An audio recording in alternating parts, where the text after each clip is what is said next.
பசிச்சுன்னா அது ஒரு வேளை காலையில் ஒரு வேளை காலையில் எழுந்திரிச்சிட்டீங்க பல்லு விளக்கிட்டீங்க உங்களால் சாப்பிடாம இருக்க முடியுமா?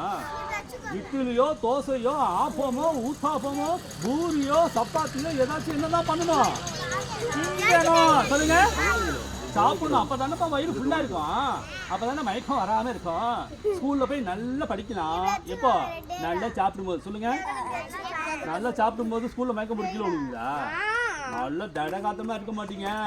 சரி ஓகே, அப்போ ஒரு வேளை கூட நம்மளால என்ன பண்ண முடியாது, சாப்பிடாமலாம் இருக்க முடியாது, டீலாம் குடிக்காம இருக்க முடியாது, காஃபியும் குடிக்காம இருக்க முடியாது. அப்படிதானே தம்பி? ஓகே சரி சரி ஓகே. அப்போ நம்மளே அப்படி இருக்கும் பொழுது ஏசப்பா அவர் என்ன பண்ணார்? எத்தனை நாள் அவர் உபவாசத்துல இருந்தாரு? 40 days. சொல்லுங்க 40 days, 40 நாள். அப்போ ஏசப்பா எத்தனை நாள் உபவாசத்துல இருந்தாரு? உபவாசம்னா என்ன? விரதம். சொல்லுங்க விரதம்னா யாராவது சாப்பிடுவாங்களா? இல்லவே இல்ல. விரதம்னா என்னடா? சாப்பிட மாட்டாங்க. அதுக்கு பேரு என்னது? உபவாசம். இங்கிலீஷ்ல ஃபாஸ்டிங். சொல்லுங்க. சரி ஓகே. அப்போ ஏசப்பா எத்தனை நாள்?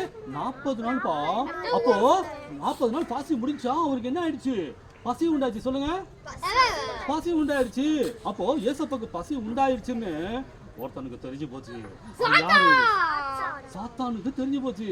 சரியா? அப்போ அந்த சாத்தான் ஏசப்பாவை வந்து சோதிக்கிறதுக்கு அவன் பக்கத்துல வந்துட்டான். யாரு?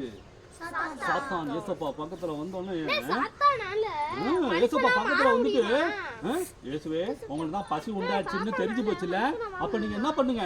நீங்க தானே கடவுள். அப்ப என்ன பண்ணுங்க? இந்த கல்லு பக்கத்துல இருக்கு, ஏசப்பா பக்கத்துல ஒரு கல்லு இருக்கு, இந்த கல்லை நீங்க என்ன பண்ணுங்க? அந்த கல்லை அப்படியே அப்பமா மாத்துங்க, அப்படியே பிரெட்டா மாத்துங்க.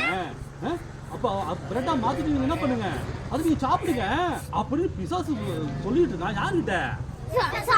ஏசப்பா சொல்லிட்டு இருக்கான். அப்போ ஏசப்பா பிசாசு சொல்லி அதை செய்வாரா? அவனே ஒரு அசிங்கம் பிடிச்சவன், அவன் ஒரு பொய்காரன். அவன் யாரு? அவன் எல்லாத்துலயும் மோசமான பிளேடு பக்கிரி. யாரு? பிளேடு பக்கிரி. அவன் வாய வர்றது பூரா என்னது? ஒரே செட்ட வார்த்தை, ஒரே நார வார்த்தை, இப்படிப்பட்ட வார்த்தைகளை தான் குப்பையான வார்த்தையில பேசிக்கிட்டே கிடப்பான். ஏசப்பா அவன் வார்த்தைக்கு செவி சாப்பாரு, அவன் வார்த்தைக்கு போய் கேட்பாரு, மரியாதை கொடுப்பாரா?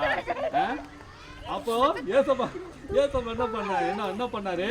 ஒரு வசனத்தை சொல்றாரு.